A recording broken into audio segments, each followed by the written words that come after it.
치열들이 치아들이 막 겹쳐져서 삐뚤빼뚤한 이 턱의 성장이 잘못됩니다. 그럼 과연 이렇게 교정 치료를 끝냈다고 해서 모든 게 다 안정될까? 그러지 않습니다.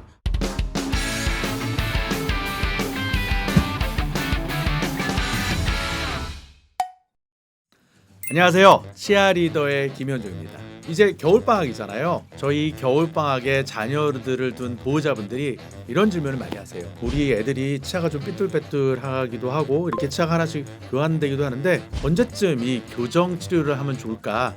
이 질문을 가장 많이 하세요. 그래서 또 치아가 올라오는 시기, 또 아니면 간혹 치아가 하나씩 이렇게 벌어지거나 이러면요, 치아를 보면서 계속 고민을 하시죠. 그러면서 언제쯤 이 교정을 하거나 아니면 이런 진단을 받거나 이런 거에 대한 질문들을 많이 해주시는데요. 자, 그러면 첫 번째 질문부터 가보도록 하겠습니다. 어렸을 때 하는 것보다 나중에 성인이 돼서 교정 치료를 하면 안 되나, 이런 질문들을 많이 하세요. 그런데 가장 중요한 게요, 유아기 때부터 성장에 따라서 보통 교정을 하게 되면요, 치아가 처음에 자리가 부족하다 그러면 저희가 이 자라나는 성장에 따라서 치아의 공간을 만들어 줄 수가 있어요. 또 하나는요, 턱 뼈가 자라게 되는데요, 자라는 것들을 일부 조정을 해서 나중에 어른이 될 때 좀 더 쉽게 전체적으로 고른 치아를 가질 수 있도록 만들어 줄 수가 있는데요, 이 자라나는 동안에는요 조금 일부 치아를 움직이거나 이동하는데 조금 더 쉽게 할 수가 있는데, 나중에 성인이 되고 나면 전체적으로 치아를 다 옮겨야 되는 이런 큰 교정 치료를 할 수도 있기 때문에, 그래서 조기에 진단하는 것이 굉장히 중요하다고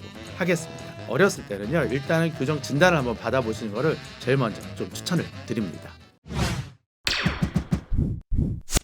다음으로 많이 또 해주시는 질문이요, 그러면 우리가 어떤 교정은 좀 서둘러야 되고 어렸을 때 시작해야 되나, 이런 질문들을 많이 해주세요. 가장 먼저 저희가 교정 치료를 시작해야 되는 경우가요, 치아가 반대로 물리는 경우예요. 저희가 반대로 물린다고 그러면요, 보통 정상적인 사람들은 위에 치아가 아래 치아를 덮고 있어요. 그런데 어렸을 때 유아기 때 간혹 보면 아래턱이 위에 턱을 덮고 있는, 저희가 흔히 뭐 주걱턱이라고 얘기하기도 하고, 우리 애가 그런 성향을 보인다 그러면요, 일단 치과를 찾으셔서 진단을 먼저 받아보고, 만약에 정말 보인다 그러면 교정 진료를 시작하는 것을 추천합니다. 그리고 또 하나 좀 어렸을 때 시작해야 되는 거는요, 깊게 물린다. 저희가 깊게 물린다는 건 어떤 거냐면요, 아래 치아가 거의 보이지 않아요. 그러니까 위 치아가 아래 치아를 전체적으로 다 덮고 있는 형태. 그래서 치아를 다 물었는데 아래 치아는 안 보이고 잇몸만 보이는 경우, 전문적인 용어로는 딥바이트라고 하는데요, 이런 경우에는 좀 조기에 교정 치료를 해주는 것이 필요합니다. 자, 그러면 언제 교정 치료를 시작하나, 이런 질문들도 굉장히 많이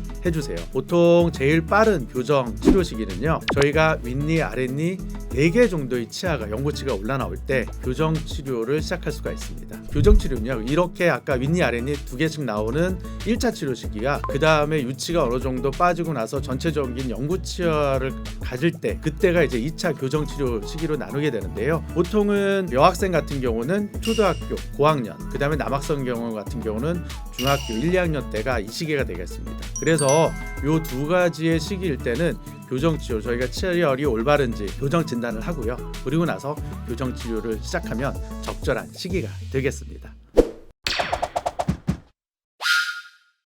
제가 앞서 설명드린 대로 1차 교정 시기, 2차 교정 시기, 적절한 교정 시기를 설명을 드렸는데요, 이런 교정 시기를 놓치면 어떤 일이 일어나나, 이런 질문들을 많이 해주세요. 일단 제일 많이 저희가 볼 수 있는 것들이요, 치아가 치열이 가지런한 게 아니고요, 치아들이 막 겹쳐져서 삐뚤빼뚤한 그런 치열을 가지게 되죠. 그 다음에 또 하나는요, 치아하고 치아가 맞물려서 턱의 성장이 같이 일어나야 되는데요, 이 턱의 성장이 잘못됩니다. 좀 느려지거나 아니면 빠르거나, 그렇게 해서 윗턱이 많이 성장하거나 아니면 반대로 아래턱이 덜 성장하거나, 이런 여러 가지 얼굴의 모양에 영향을 끼치는 그런 성장에 영향을 줄 수가 있습니다. 교정은 한번 어렸을 때 한번 가셔서 진단을 받으시는 것이, 특히 지금 방학이잖아요. 방학 때 좀 시간이 있으니까 이럴 때 애들을 데리고 병원을 방문하시는 것이 제일 좋다고 하겠습니다.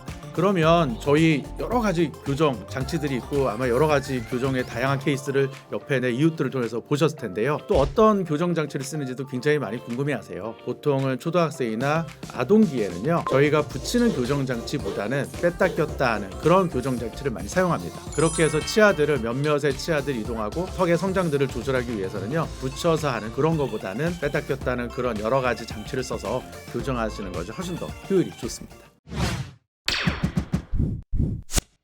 그러면 이제 저희가 교정을 시작하게 됐다. 그러면 이제 입안에 끼는 장치든 아니면 또 저희가 아까 얘기했던 여러 가지 그런 교정 장치들을 끼게 되는데요. 과연 교정 치료 기간은 얼마나 되는지 이런 질문들 많이 해주세요. 그런데 그거는 다양한 케이스에 따라서 약 6개월부터 3년까지도 굉장히 많은 기간이 걸리곤 합니다. 그런데 이거는요, 어떻게 보면 아동들의 협조, 그 다음에 또 하나는 케이스에 따라서 굉장히 치료 기간이 달라지니까요. 전문가 선생님들 찾으셔서 교정 진단을 받으시는 게 가장 좋은 방법이라고 하겠습니다. 보통 교정을 하는 분들 중에요, 성장을 굉장히 유도해야 되는 경우가 있어요. 어떤 턱뼈의 성장을 유도해야 되는 경우, 그 다음에 또 하나는 교정을 마무리하고 나서 치아 이동이 있는 경우에 다시 그 치아가 제자리로 돌아가려는 그런 성징이 있거든요. 그럼 이런 것들이 있는 분들은 치료가 어렸을 때 일어나지만 또 나중에 성인이 돼서 다시 한번 교정 치료가 필요한 경우가 있습니다. 그래서 저희가 1차 교정, 2차 교정, 그 다음에 성인이 된 후에 또 다른 교정들을 하는 그런 다양한 교정 증례들이 존재합니다. 6개월 만에 교정 치료가 끝났다고 하면 굉장히 어떻게 보면 치아 하나, 두 개가 문제였다고 할 수가 있겠죠. 대부분 다 어떻게 보면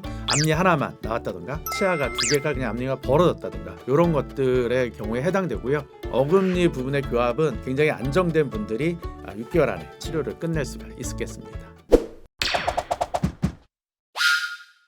교정 진단도 잘 받고 그다음에 교정 치료도 잘 끝났어요. 그래서 1차 교정이 잘 끝났는데, 그럼 과연 이렇게 교정 치료를 끝냈다고 해서 모든 게 다 안정될까? 그러지 않습니다.